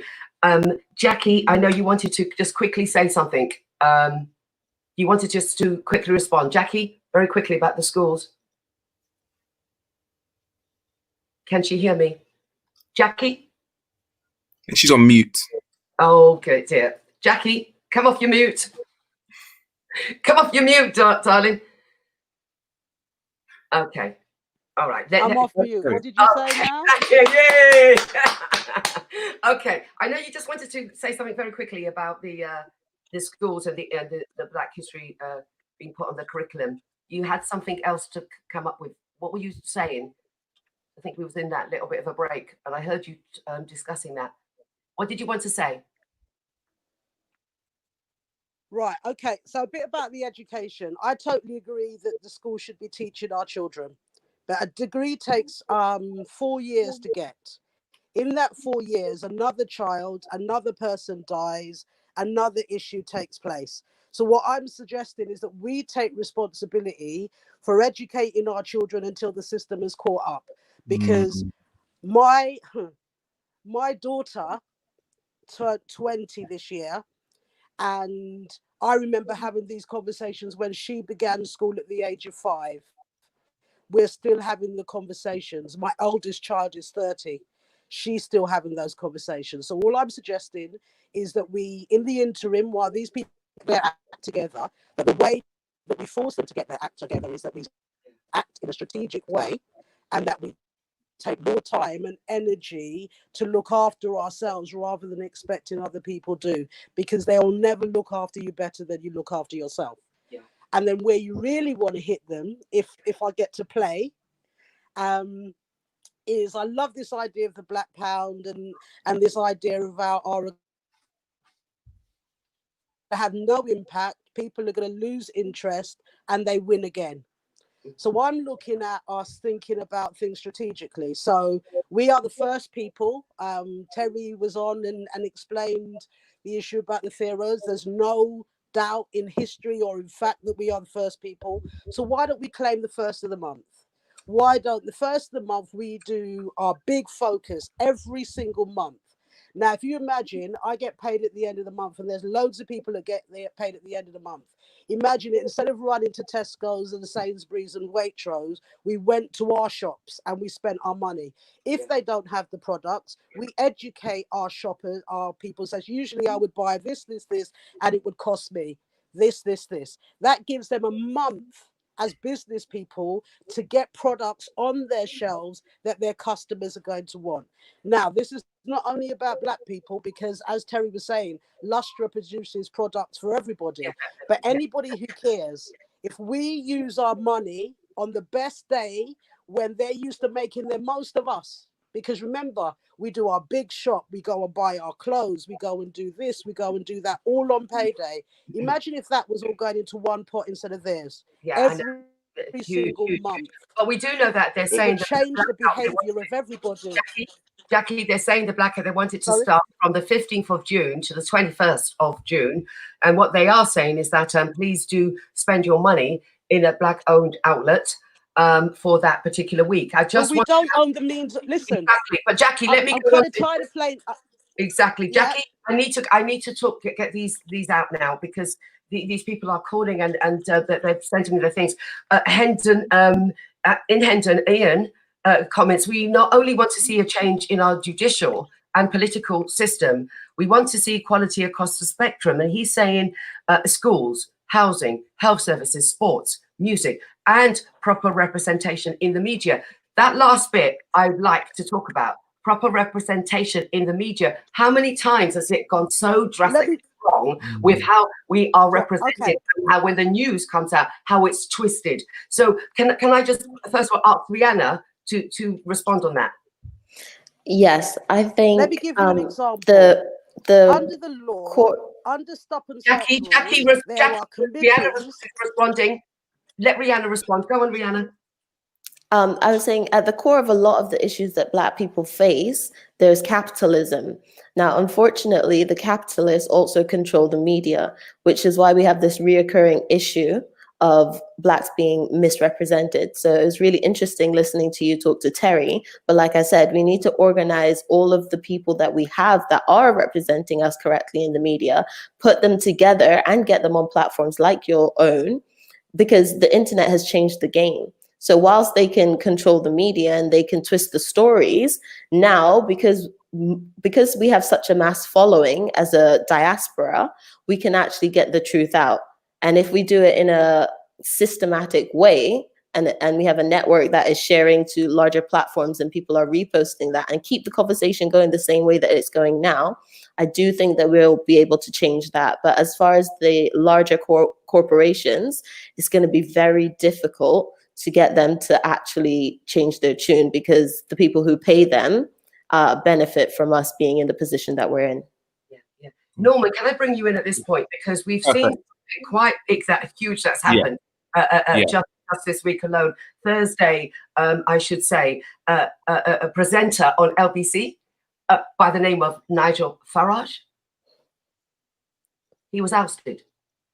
Now, he had very positive and, should I say, positive views for himself, negative views for us. But this is a part and parcel of the media. LBC had so many complaints, they were forced to let him step down. So this is what we're talking about in the media. Now it suddenly, everybody suddenly realizing, oh, look in the Capitol floor, look in the newsroom, the Capitol radio. Oh, where? Spot the Black. Come on. It's been there. We know what it's about. But we need impact now. Yes. And proper representation with the media. And to build on that, Pam, so thank you for raising that point. So it comes back to this concept of diversity and inclusion within the corporate space and across industries and whatever sector we're talking about. Now, for me, I'm privy to this conversation because I received an award in 2017 titled the Miranda Braun Diversity Leadership Scholarship. And it recognizes me as a future diversity leader in the legal industry. So with Miranda Braun, who's a diversity champion in law, banking, and so on and so forth, you know, she really pushes for change. And it's one of those conversations where it's going to take time, because we have to come back to this keyword of things being systemic. So, you know, there aren't many of us at the top tiers. And that's why, you know, as you're talking about misrepresentation, there might be one or two of us that are there. And the unfortunate instance occurs whereby if that one person makes a mistake, say they're on the BBC or ITV or some big platform that everyone tunes into, if they make one small slip up, then we can be quite unforgiving to them, because it's like, but you're the one. And you made the mistake, and now we all kind of look bad, which isn't fair, which isn't a fair sort of responsibility or onus to put on one individual. But that's unfortunately how things have played out for so long. So to overcome this issue, diversity and inclusion has to be a big conversation, and it has to be both ways. It can't just be those classified as BAME knocking on the door, but it has to be the people on the other side of the door really recognizing there's a significant business interest in them having BAME candidates, as far as how it can boost how their company is received if we look at corporate social responsibility, or the business benefits that it can bring to them. So it's definitely a two-way conversation. But for me personally, diversity and inclusion across the industry, so even the media industry, for example, having more mentors, having more schemes, greater accessibility, these practical steps. We talk a lot about quotas, whether or not quotas are a good thing or not. This idea of we're going to take on at least 5, that meets mixed reviews. Some say it's good, it's affirmative action. It means that at least some people can get in the door, versus some saying, well, no, it's a tick box exercise. Well, I think quotas are at least a start, but there's more to be done. And again, I think through mentoring, through accessibility, and I think through going down the chain of time. So, you know, if we go back down to schools, for example, you know, when I look at particular industries I was exposed to, so law in particular, I was on a law program that was sponsored by very big firms in the city. And that gave me my exposure to the legal industry. There are no lawyers in my family. And I was very fortunate to get on that program. That isn't the case for everyone, right? And I got mentors. So I think that's how things have to be. Accessibility and a greater focus on diversity and inclusion across the board, and that conversation being had. There are things being done now, but there's definitely room for more to be done. Yeah, and moving forward, we need to see more change, and we need to quite quickly. Now, Pauline from Croydon asks, and this is going to be the Kings here, because she's saying that, we've seen the actor, Star Wars actor come up. She's saying we've seen actors and we've seen personalities come up and be at these rallies and be at these peace protests, but they haven't seen enough of the church representing. So, you know, Michael, Marjorie, you want to respond to that? Needing to see more of the church being at these rallies, maybe talking, I don't know, but they want to see more representation of the church. The church were there yesterday. Pastor Sims was at the march yesterday with a number of other pastors to make sure that the children were safe, the young people were safe. So, and at the other marches, the pastors were there in Croydon. All the pastors turned out and marched. And at some of the marches, Black Lives pastors were there marching as well, alongside with others. We support and we march with these things in a peaceful and correct fashion. So I would say to her, I must say, Pauline in Croydon, my area, pastors are there at every single march, and it's a fallacy to believe that we're not. And on the education point, so I've got to bounce back to that one and say to you that Windrush is now part of the national curriculum for up to the primary school level. We're fighting to get that into secondary school. And I would say with the Black Lives situation as it is, we should attack the national curriculum to have Black history in its entirety. Now's the time that the powers that be that make those decisions will listen. So 2 points, education, we can change things at curriculum level. It's already done with Windrush, and it's only from last year that this has happened. It's part of the national curriculum, the true story, and pastors are at every march. And to let you know, this pastor used to be in my youth a National Front fighter. I was at every march when I was on Save, and we went and fought the National Front everywhere, all over London and Southeast England. And it was with Rock Against Racism, it was with other alliances, anti-Jewish leagues, and many others, and mainly white people. But this pastor used to be at all the marches fighting as an on-Save person. Now I go to marches and there's no fighting, there's praying for the other side, and there's being very orderly. Yeah, excellent. We got to talk about, maybe this is a slightly negative thing, but I don't know, I ask people to respond to this with any comment or any questions they want to ask. So what we've got is Clayton from, it looks like Borehamwood. What would be the end result to all this rallying and violence on our streets? What difference can it make to society today? Who wants to respond? Oh, can I jump in there? So again, 2 things. So when I first spoke, I spoke about the legal changes that we're seeing taking effect. Again, George Floyd passed away on the 25th of May. It's not been a month yet, and we've seen already some great changes happen in America. I listed them already. One example being the Senate reaching agreement on 10 bills related to police conduct, including a ban on police chokeholds. I'll just give that as one example. That is a practical outcome. George Floyd died because an officer knelt on his neck for 8 minutes and 45 seconds, and it was shown in the post-mortem and tests done that, yes, that was the reason why he passed, right? So to answer that gentleman's question, that individual's question, the legal change is a very important factor in what needs to happen, and we're seeing it already. Does it need to happen at a quicker pace? Yes, but at least we're getting somewhere. At least we're seeing some tangible outcomes. And secondly, with regards to what we're seeing, you know, what I love about this conversation is it's almost 2 different generations. You know, as far as my generation being younger, I'm 23, and we've got an older generation. You know, art is something that connects all human beings. And, you know, looking at the 90s, for example, Tupac Shakur, one of the most prolific, revered rappers, ever to do it. He spoke about these issues of police brutality. Fast forward to modern day, you've got Kendrick Lamar, you've got J. Cole, you've got Jay-Z, you've got Meek Mill, you've got this artistic expression. And I think that's one consequence of what's going on right now. You've got the youth using the art to channel and to really express what they're feeling in a way that hip hop in the US in 2018 became the most popular genre of music, to my knowledge. So people are listening to it. Hip hop has a voice, and you've got some very powerful, conscious individuals at the top of that pyramid, arguably. So there's a narrative there, and people can hear it, and people can hear what we have to say. So to answer the question, the law and a legal change and also artistic expression are two outcomes we are seeing. So anyone else want to respond on that? I mean, I'd like to. Yes, Rianna. What I would say is there are major issues that are affecting Black people, and what George Floyd's death or murder has done has brought a spotlight to some of the issues that we're facing. For instance, colonization still exists in Africa. Not only did they divide the country into, the continent into 54 different countries, gave each of us different languages so that we couldn't communicate with each other or get back together, but France is still colonizing 14 countries in Africa and takes 500 billion out of Africa every year. And no one's talking about that yet, but it's an issue that we're addressing now. On top of that, when they abolished or agreed to abolish slavery, slavery was illegal unless, or working and without pay was illegal unless that person was a criminal.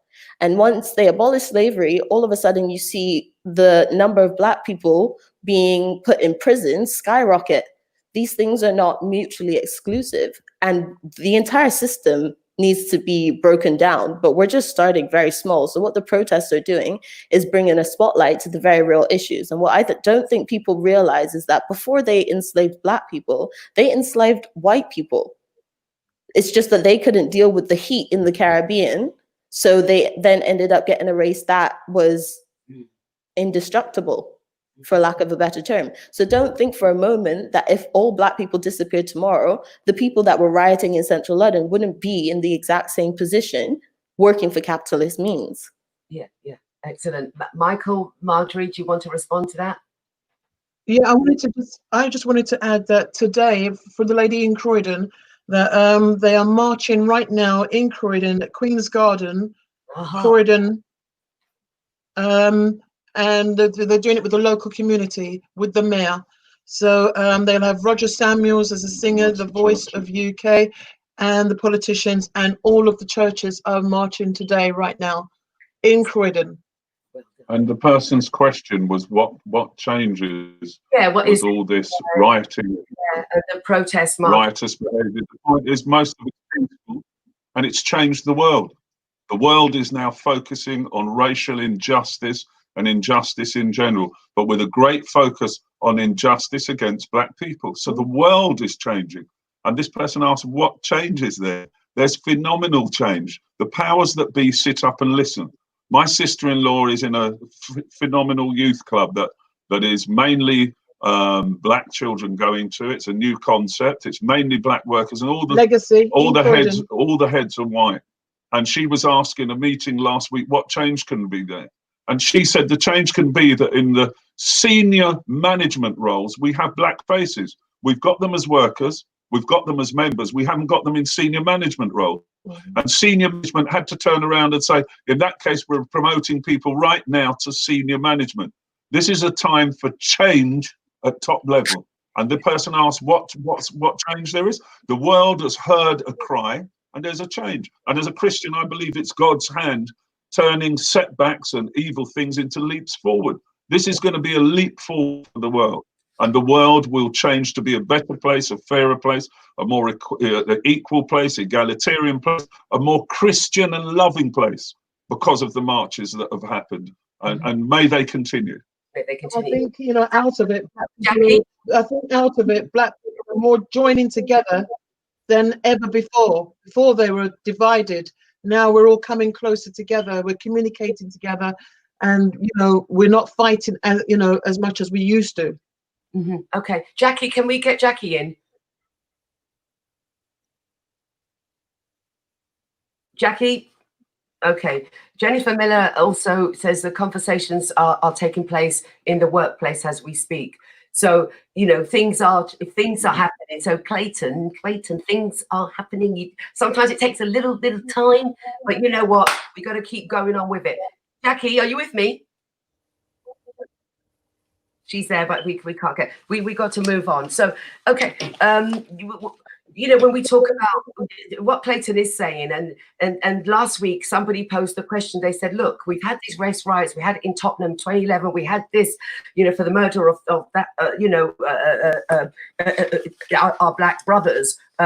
You know, and then every time we do have a rally, every time we do have a protest, every time we do sort of, you know, have these marches, only a trickle effect happens. What I think they are fed up with, and I'm not to say that they don't think something great could happen here, but from what I read between the lines with a lot of our viewers that came in and spoke to us, they were sort of saying, oh, here we go again. You know, that sort of attitude. But like you know, I know what we're all still saying. We've still got to do it. We've still got to persevere. We've still got to do these protests. But there are a lot of people out there who've seen it all before. You know, race riots back in the 60s, you know, the 80s, and, you know, then, you know, in the 20,000s. So I can understand what they're saying. But, you know, we have to continue. We have to continue. So where do we go to now? That was the first question. Where do we go to now? What level do we want to see the Black Lives Matters movement go up to? Do we now go on the negotiating table? Do we lobby government? Do we start pointing out legislation and what we want done? I'm going to talk about this in a moment, because somebody's saying you're not talking about the statues. So they're wanting to say you haven't mentioned this. I did actually mention the statues in my intro, but okay, let's talk about statues. So who have we got here? Angela from Basingstoke. She's in favour of many of the statues being torn down, or with negotiations for them to be put into the museums. Agreed? No. Can I just say? Agreed. You remember that's the first conversation I started off with. That the first statue I'd like to be putting up right now is Sam King at the Windrush Square. If you remember when we first started talking, we said that, and we said we'd like to, as they tear down all the statues, you know, of men who is coming to, you know, used us as slavery. Let's put up black people who has made change to society, because there's many out there. There's not just Mary Seacole. There's many others, other great women, you know, has done great things, and other great men has done things. And we need to see those statues. Yeah. Rianna? Can I just say, Dr. Umar Johnson put it very well. The issue of the statues is like worrying about the painting on a house. The entire system is rotten to the core. The foundation that the house is built on is rotten. And we're worried about the painting of the houses. Ripping down the statues was an act of frustration, and I'm not against them ripping down the statues. Do what you do, but I'm not worried about them. I don't look at statues when I go into, that's not something that I do on a day-to-day basis. And I do think it's important for them to erect black statues as much as they would erect white statues. But if people don't even understand who Sam King is and what he really did, because they're not educated, they can't even get the value out of having that statue. So in my opinion, we need to organize ourselves and deal with the actual foundation before we worry about the decoration. Because in my opinion, this is one of their biggest tricks that they pull out their bag. It's a distraction from the real issue. Norman? If I can jump in there. So pivoting off what Rianna had to say, this whole concept of the UK is not innocent. When I've spoken to people, there's been a bit of a difficulty in understanding, like, why has the UK reacted so intensely and so emotively with regards to Black Lives Matter? And, you know, there are several factors with regards to real issues that are going on as to why this is going on. And I think there are 5 key factors we need to consider. So I'm going to list them very quickly. So first of all, we have the Windrush scandal in 2018, which saw some victims losing their jobs and being deported, in instances being wrongfully. You have the Grenfell Tower incident in 2017, which led to the death of 72 people, many of them Black and Asian, allegedly because of neglect. Calls for increased education about Britain's colonial past, disproportionate deaths in the BAME community because of COVID-19, and more information surrounding why that is, and also deaths in police custody and police brutality in the UK over time from the 90s to present. So looking at those 5 factors and really building what Rianna had to say about sorts of what the more rooted issues are at play, I think where we go from here, especially in the UK, is sort of unpicking some of these bigger issues and really delving into, okay, how do we now begin to right the wrongs? How do we begin to sort of work at them? And again, this is a thing of, I've accepted, because I'm only 23, but when I read history, things have taken time. I would love things to change tomorrow, but I don't think that's going to happen. So I appreciate things are going to take time. And the first part is for all of us to come to a place of what are the key issues that we need to tackle right now. And when we pick apart those 5 key factors, we can really start to then work on, okay, how can we work to mitigate the effects of deaths in police custody or disproportionate deaths in the baby community due to COVID? That makes sense. I know. There's a whole lot more. I mean, I can't even go through them all now. We've run out of time. Exactly. It's the Pandora's box. It's not going away. So every week we're going to be on this. So it's not going away. So all of you guys that you've written in, you've got your comments. We will get to you. So it's not going to be wasted. It's not going to be wasted at all. If next week you can put those on. But thank you ever so much for your response. Of course, it's huge. Of course, you will be responding in your masses. So sorry I couldn't get through it all. Ever so much thanking you, Michael and Marjorie King. Thanking you, Rianna Thompson. Thanking you, Norman. I'll see you soon, Norman. And I don't know if Dr. Jackie Jeffrey is still there, but thank you, Jackie, if you can hear me. But anyway, thank you ever so much. Take care, all of you, and blessings. Thanks. Bye. See you soon. Bye-bye. Wow. Bless you. Thank you. I'm going to still say that I'm so sorry that we couldn't really go through all the questions, the comments, and everything that our viewers are sending to us. But thank you ever so much. Keep them coming, though, because I can still do them for next week. This isn't going away, as I've said. Just before we do a little bit of a break, is there my co-conspirator with me? Can I have Mr. Hey. You ain't got that seat, the crown. Where was that big seat that you're sitting on? I can call you Sir Anthony. Don't worry. But backgrounds don't define titles.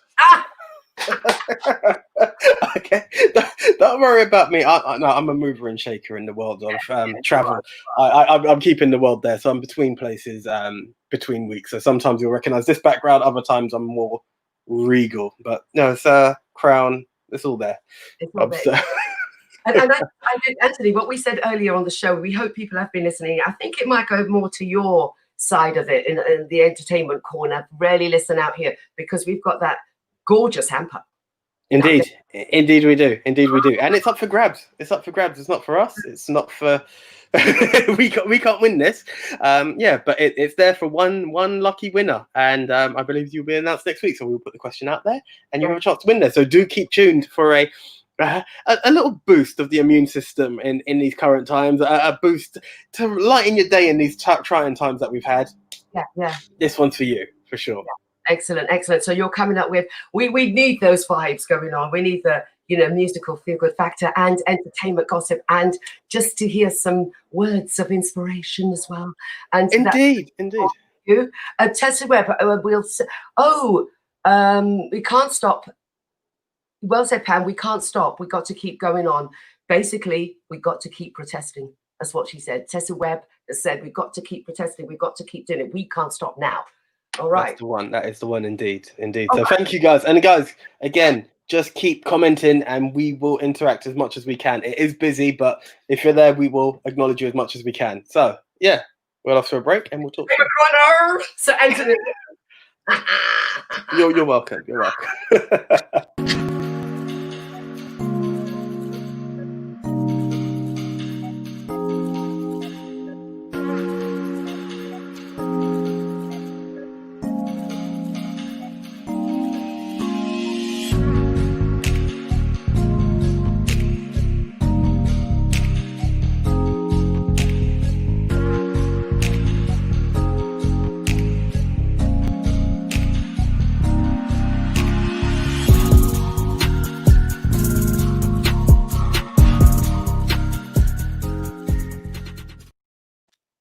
Okay.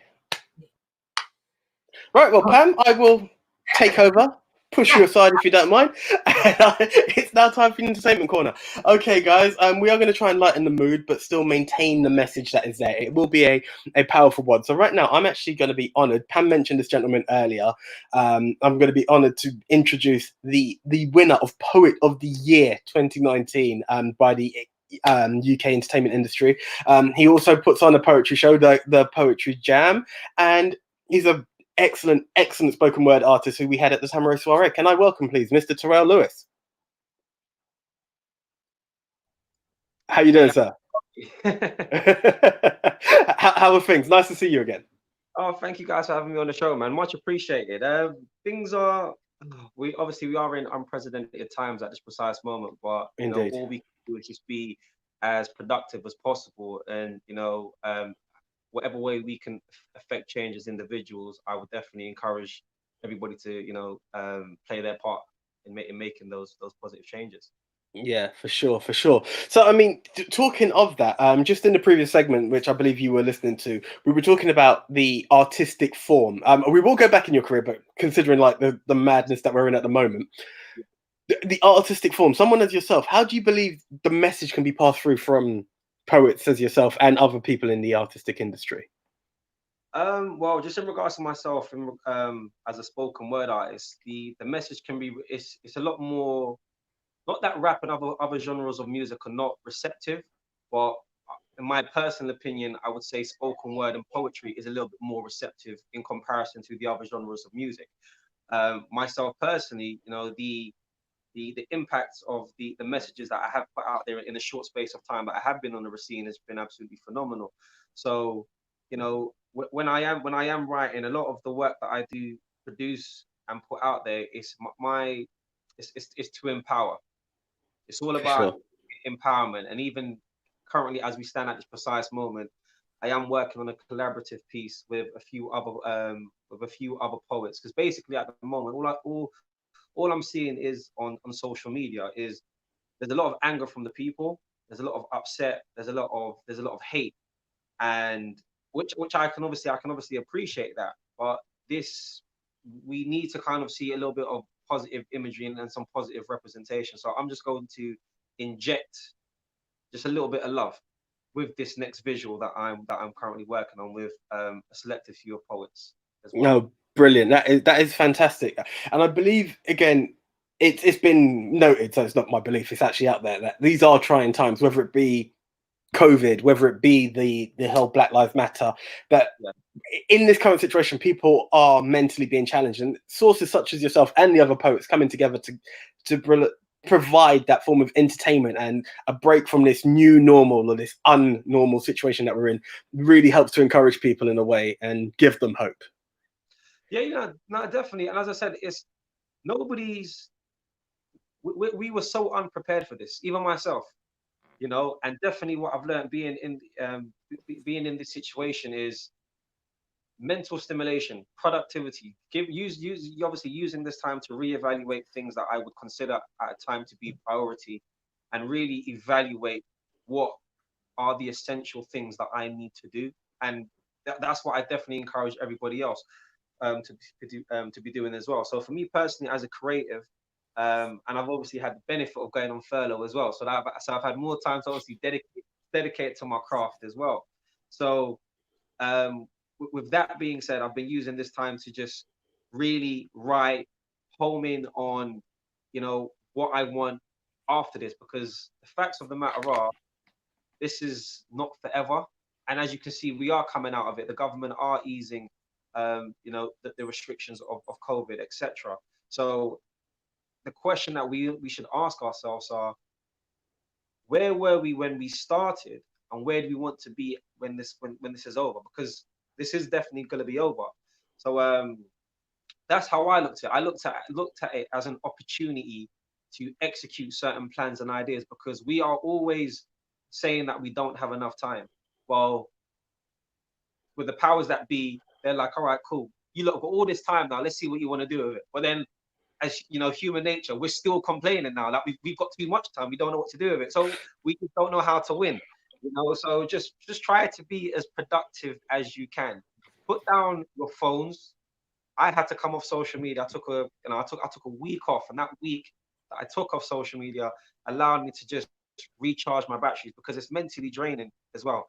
There's so much information. There's conspiracy theorists. Everybody has an opinion about, you know, COVID and all of this kind of stuff, and it is taxing on the human brain. So because obviously, you know, there's all this information, you know, people come to various different conclusions, and it could either, you know, have a positive or a negative effect on people's perceptions. So Do you yeah. know what? Worded perfectly, and I totally agree with you. I do understand, and I don't knock anyone who hasn't been able to create anything in this time. But like yourself, you saw an opportunity that there were so many things that you said we don't have time to do, and while it's still there, and I'm just as my touch to anyone. Remember, if you are on furlough, you're still getting paid on this time, so like make the absolute most of it. And again, I appreciate that it's not that capable for everyone.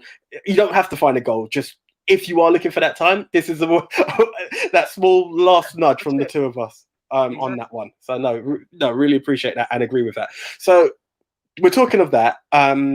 Let's talk about Terrell himself. Where did the passion and inspiration come from to enter the world of spoken word?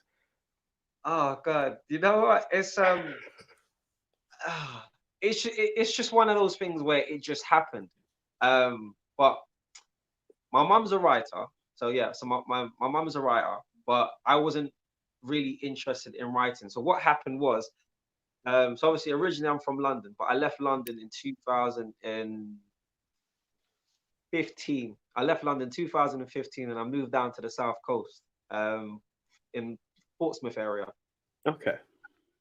Going from London to Portsmouth was a very difficult transition for myself, in terms of I left my entire social network, my friends, family, and was creating a new life down at the south of England. And that transition really took its toll on me mentally. So obviously not having, you know, the close contact with friends or family members, obviously I could call them on the phone, but it was just a little bit different. So my only outlet at the time was writing, and the opportunity came to me. I was in attendance at a party, and I met a gentleman by the name of Matt Snelson, who is he was a police officer in the local constabulary in the area, and he's an acoustic guitar player. So me and him got talking, and he invited me to an open mic night. So we went to this open mic night in a place called Chichester, West Sussex, which is near the area of Bognor Regis. It's a very predominantly white area, if you haven't heard of it before. So we went to this club. I was the only black person in the building. And he went on stage first, and then he introduced myself to come onto the stage. And the piece that I was going to perform, there was you know, making some references to, you know, myself growing up as a black man, etc. Now, for me to perform that piece in front of an all-white crowd, I definitely got uncomfortable, because I didn't know if they were going to relate to some of the things that I was going to say, and it just really made me feel uneasy. And then the final nail in the coffin, just before I was about to perform, 4 elderly white ladies came in and sat at the back, and I was just like, no, I don't want to do this. But I composed myself, I delivered my message, and as soon as I finished, place erupted. I got a standing ovation, clapping, roars, cheers, everything. And then as I was exiting the building, one of the ladies of that group stopped me and asked me if I was a published author. And I said, no, that was my first time going on stage. So she said, her exact words were, you have a gift, don't stop, keep going.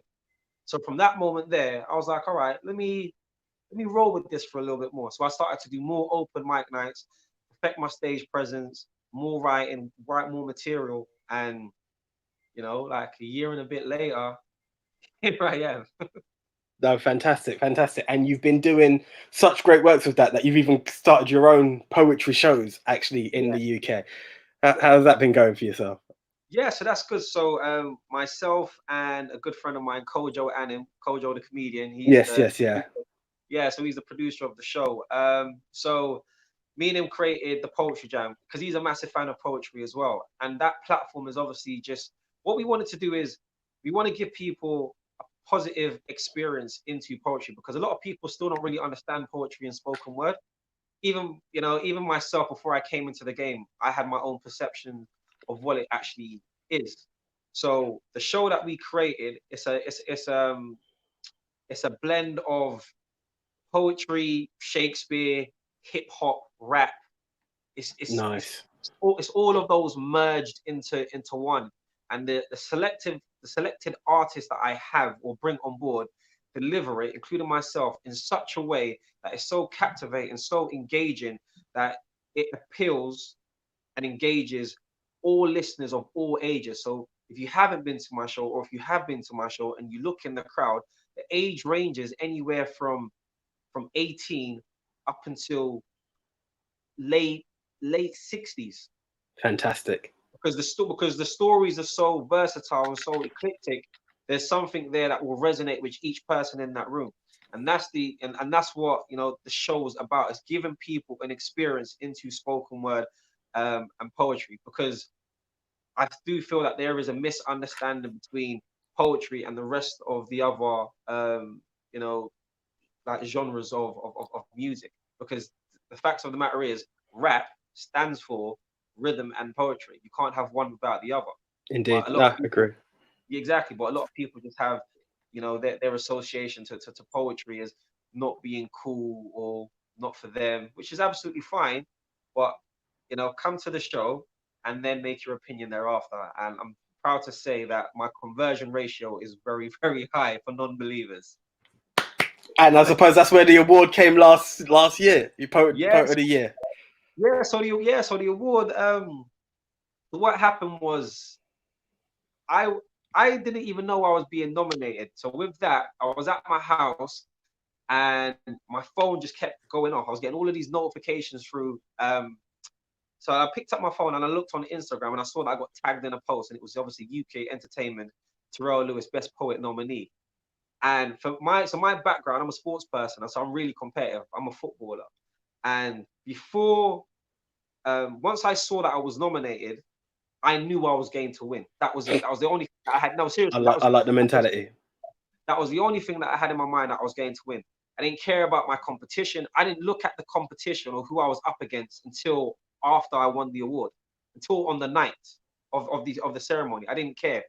So once I got made aware that I was being nominated, I ramped it up even more. I put out more videos. I've done more shows. I paid for marketing to, you know, just help reach a lot more people with the work that I was doing. And I just put in so much work to win that award and to be able to win the award. So I won the award in November. This was 10 months into my spoken word journey or career. So I hadn't been doing this a year yet. So this was 10 months into it. You know, you can watch the full video on my Instagram. You can see, you know, when they're reading out the nominees and my reaction to me winning. I went with my parents. My mum and dad accompanied me on the night. And just to achieve what I achieved within a 10-month time frame, not, you know, coming into this, you know, this game with no experience, nothing, and just being, just having just raw talent and just having a message to deliver to you guys was an absolutely amazing and overwhelming experience. And it's just something that I'm just so thankful and appreciative of. So, you know, with that being said, you know, I'm in a position where I'm using my voice and my words and my messages to empower and to encourage, you know, everybody, all people, especially, you know what I mean, my own people, because I feel that we just need it the most. Like, we need a voice. So however, yeah, exactly. So however I can affect that, you know, that positive change, I'm going to do that. And you know what? That is a perfect segue. One, you mentioned Instagram, and two, you mentioned empowering our people with the accolades that you've done and the empowerment you have. If possible, can we also bring Jade into this chat, please? This is a young lady who's been featured in a comedy section with us, and she's got a powerful video which we're going to show. But you actually commented on her video recently, so I don't know if you recognise the face, but I thought I could do a quick intro. Yeah. Wait, did I comment? Yeah, but the one was it in the car? Was you in the car? Yeah. But the video I'm showing now is it's a monologue from my play that I did in Edinburgh Fringe Festival. So it's about protesting, not exactly to do with Black Lives Matter, but we tried to like intertwine it. But yeah, it's about basically using your voice and not being silent, because that's not perfect. You need everyone to use their voice and stuff. Okay, so let's have a look at that video, and then after that, Terrell, we'll get you to put out your contacts, and hopefully if we can, a quick one from you to close the show. But yeah, let's have a look at your video, Jade. Speak up.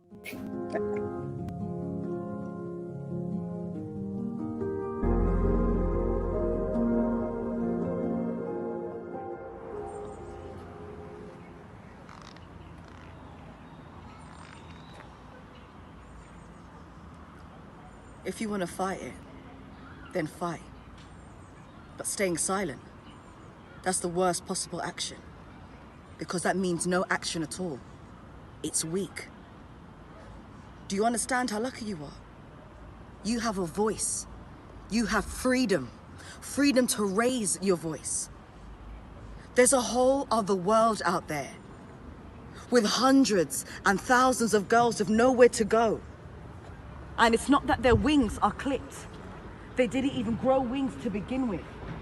They're born with shame. Shame around their bodies. Shame about expressing themselves. But you, where does your shame come from? Why are you so ashamed to speak up? Don't you see that you're only serving the shame that they have around here? They don't matter. You matter. Silence doesn't matter. Having a voice matters. You've been blessed, born with the opportunity to give your voice a real meaning.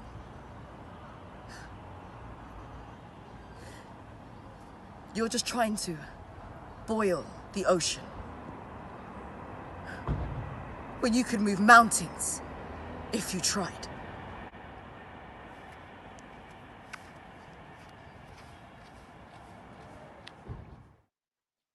Fantastic. Well done, Jade. Honestly, once again, I just have to put massive props out to you guys. Both of you, congratulate. Jade, I announced your award 2 weeks ago. Terrell, I'm announcing yours. I'm no one in this game because I've got no awards, but okay.